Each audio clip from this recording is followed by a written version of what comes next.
특히 잇몸에서 피가 나거나 치아가 흔들리기 시작했다면 빠른 치료가 필요합니다. 방치하게 되면 발치를 해야 할 수도 있어요. 더 심해지면 결국 치아가 버티지 못하고 빠지는 거죠. 그래서 성인들이 치아를 잃는 가장 큰 원인 중 하나가 바로 잇몸병입니다. 이런 초기 증상이 느껴졌을 때 바로 치료 시작하면 비교적 쉽게 완치가 가능합니다. 그럼 잇몸뼈가 녹아버리기 전에 빨리 치료해야겠네요.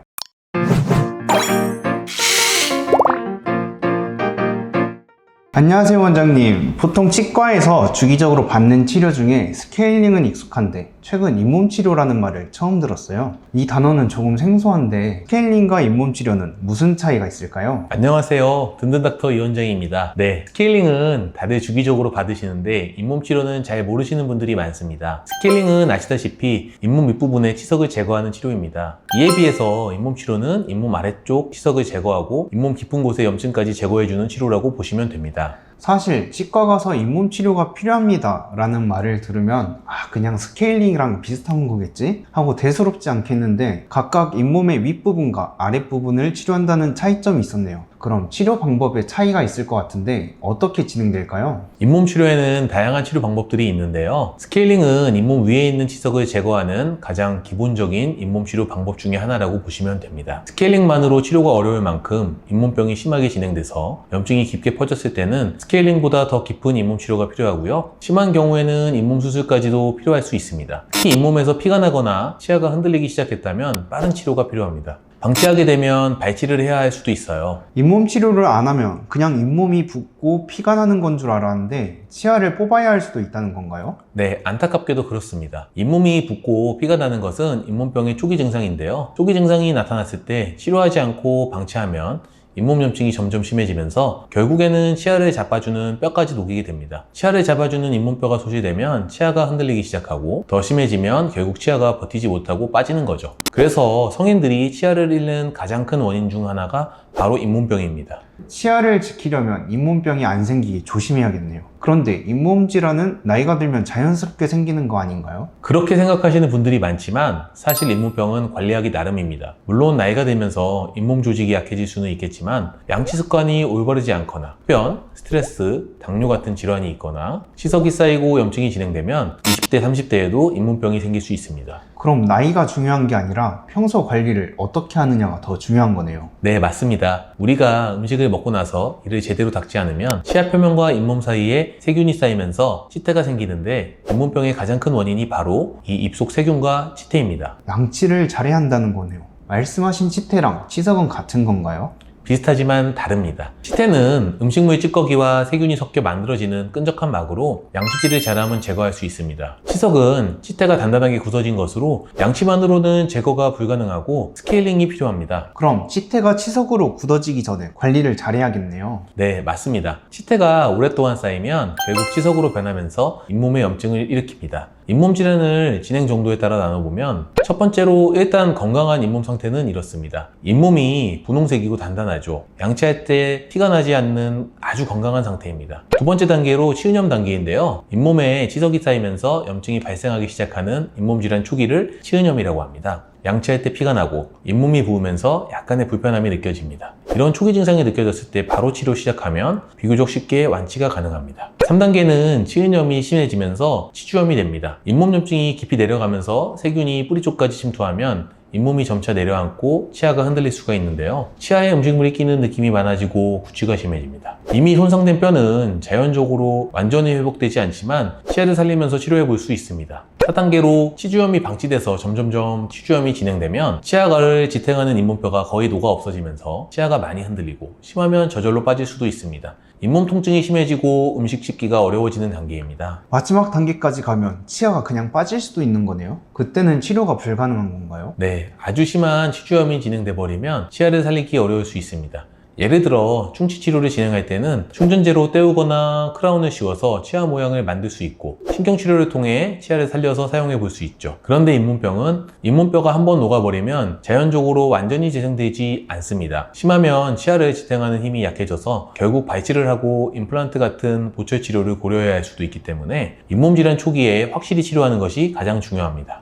그래서 초기 치은염 단계에서 치료하는 게 쉬운 거죠? 네, 맞습니다. 치은염 단계에서는 올바른 양치 습관과 정기적인 스케일링만으로도 충분히 완치가 가능합니다. 하지만 치주염은 스케일링만으로는 회복하기가 어렵습니다. 그럼 그때는 어떤 치료를 받아야 하나요? 치주염이 진행되었다면 잇몸 깊숙한 곳의 치석과 염증을 제거하는 잇몸 치료 또는 잇몸 수술이 필요합니다. 치근활택술은 치아 뿌리 쪽 치석을 제거하고 표면을 매끈하게 정리해서 세균이 달라붙지 않도록 하는 시술이고요. 치은연화소파술은 잇몸 속 깊은 곳에 있는 치석과 염증 조직을 제거하는 치료이고요. 만약 치주염이 심해서 뼈가 손상이 심하게 되었다면 치주판막 수술이 필요할 수 있는데요. 치주판막 수술은 잇몸을 절개해서 염증과 손상된 조직을 직접적으로 제거하는 수술입니다. 그럼 치주염 단계에서도 치료를 잘 받으면 손상된 잇몸이 원래대로 돌아올 수 있나요? 이게 가장 중요한 부분인데요. 치은염 단계에서는 완전히 회복이 가능합니다. 하지만 치주염 단계에서는 이미 녹아버린 뼈가 자연적으로 완전히 되생되지는 않습니다. 그럼 잇몸뼈가 녹아버리기 전에 빨리 치료해야겠네요. 네, 잇몸병이 무서운 이유는 한번 손상된 조직은 아무리 치료를 열심히 해도 완전히 회복되지 않기 때문입니다. 그래서 정기적인 검진과 예방이 가장 중요합니다. 그럼 잇몸 치료를 하게 된다면 어떻게 진행되는 건지 설명 부탁드립니다.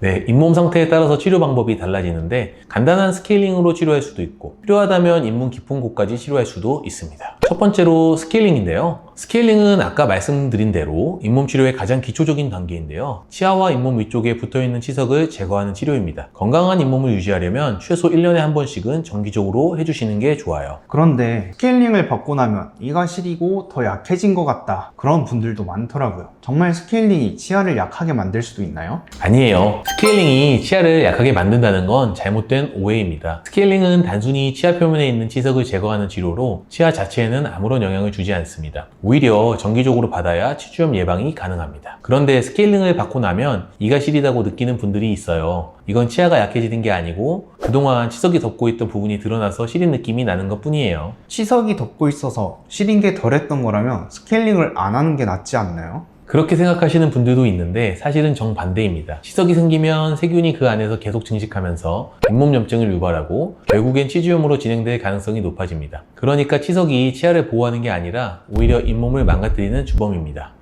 그러니까 치석이 치아를 보호하는 게 아니라 오히려 염증을 유발해서 잇몸병을 악화시킬 수 있다는 거군요. 네, 맞습니다. 치석이 많아지면 잇몸이 부어서 약해지고 치주낭이 깊어질 수밖에 없어요. 그러다 보면 나중에는 스케일링만으로 해결되지 않고 다음 단계의 잇몸 치료가 필요하게 됩니다. 그럼 스케일링으로 잇몸이 건강해질 수 있나요? 그렇죠. 잇몸이 건강한 상태라면 스케일링만 잘 받으셔도 치주질환 예방이 되고요. 치은염 단계에서는 스케일링과 올바른 양치 습관만으로 충분히 회복이 가능합니다. 하지만 치주염으로 진행되면 스케일링만으로는 해결이 어렵고 잇몸 깊은 곳까지 치료가 필요합니다. 그래서 정기적인 스케일링을 받으면서 치주염으로 진행되지 않도록 예방하는 것이 중요합니다. 치주염이 진행되었을 때 받는 잇몸 치료, 스케일링이랑은 어떤 차이가 있는 거죠? 스케일링이 치아 표면과 잇몸 위쪽 치석을 제거하는 치료라면 치은연화소파술과 치근활택술은 잇몸 아래쪽 치주낭 안쪽 깊숙한 곳까지 치료하는 방법입니다. 치주낭이요? 그게 정확히 뭘까요? 치주낭은 치아와 잇몸 사이에 형성된 틈이라고 보면 돼요. 건강한 잇몸은 이 틈이 작은데 염증이 생기면 점점 넓고 깊어지면서 세균이 자리 잡게 됩니다. 그래서 잇몸 치료를 할 때 치주낭 깊숙한 곳까지 깨끗하게 치료하는 게 중요합니다. 그럼 이 치료들로도 해결이 안 되는 경우에 어떻게 하나요? 안타깝게도 치주낭이 7mm 이상 깊어졌다면 치은연화소파술이나 치근활택술만으로는 완벽한 치료가 어렵습니다. 이때는 잇몸을 절개해서 직접 염증을 제거하는 치주판막술이 필요할 수 있어요. 잇몸을 절개한다고 하니까 뭔가 무섭게 들리는데요? 너무 아픈 치료 아닌가요? 네, 그렇게 들리실 수가 있는데 요즘은 마취 기술이 좋아져서 너무 걱정 안 하셔도 됩니다. 또 절개 후에는 부드러운 봉합을 해서 회복을 돕기 때문에 크게 걱정하지 않으셔도 돼요. 그럼 치주 판막술을 받으면 잇몸이 다시 좋아질 수 있는 건가요? 네, 치주판막술로 염증을 직접적으로 보고 제거할 수 있고 잇몸 조직이 회복될 수 있는 환경을 만들어줍니다. 다만 손상된 잇몸뼈는 자연적으로 재생되지 않기 때문에 뼈이식 치료를 병행해야 할 수도 있습니다. 정리해보면 잇몸 질환이 심하지 않으면 스케일링과 비수술적 치료로 회복할 수 있지만 염증이 심해지면 결국 수술적인 치료가 필요할 수도 있다는 거네요. 네, 그렇습니다.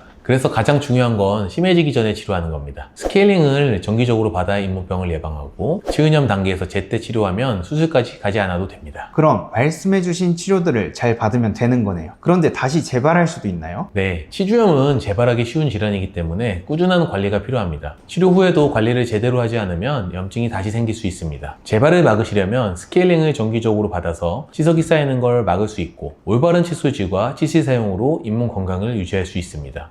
흡연을 피하고 균형 잡힌 식사를 하면 잇몸 회복에도 도움이 됩니다. 그럼 잇몸 치료를 받은 후에도 계속 치과를 다녀야 하는 거네요. 네, 치주질환은 완치보다는 유지하는 개념입니다. 치료 후에도 3에서 6개월마다 정기 검진을 받아야 잇몸 상태를 점검하고 필요하면 추가적인 관리를 진행할 수 있습니다. 재발 위험이 높은 경우에는 더 짧은 주기로 관리하는 게 좋습니다. 잇몸 질환은 워낙 흔해서 별거 아닌 줄 알았는데 잇몸 치료를 쉽게 보고 미루다가 더 큰 문제가 생길 수 있겠네요. 네, 잇몸병을 대수롭지 않게 여기고 치료를 많이들 미루시는데 잇몸병은 초기에는 별다른 통증 없이 조용히 진행되기 때문에 치아가 흔들리기 시작하면 이미 늦은 경우가 많습니다. 그래서 생활 습관을 건강하게 유지하시고 스케일링과 검진도 정기적으로 받으시는 게 중요합니다. 잇몸 건강은 결국에 평소에 꾸준히 관리하는 게 가장 중요하네요. 네, 잇몸이 건강해야 내 치아도 건강하게 오래 유지할 수 있습니다. 치과 치료 중에서도 특히 잇몸 치료는 미루지 않는 것이 가장 중요해요. 치료는 늦을수록 힘들고 예방은 빠를수록 쉽습니다. 네, 시청자분들도 지금부터라도 잇몸 관리에 신경 쓰시면 좋겠습니다. 오늘 잇몸 치료와 관리 방법에 대해 많이 배운 것 같아요. 도움이 되셨다면 다행입니다. 잇몸 건강은 하루아침에 좋아지는 게 아니니까 정기적으로 관리하시면서 건강한 치아 오래 유지하셨으면 좋겠습니다. 오늘 영상이 도움되셨다면 구독, 좋아요, 알림 설정 부탁드립니다. 궁금한 점은 댓글로 남겨주시면 답변해 드릴게요.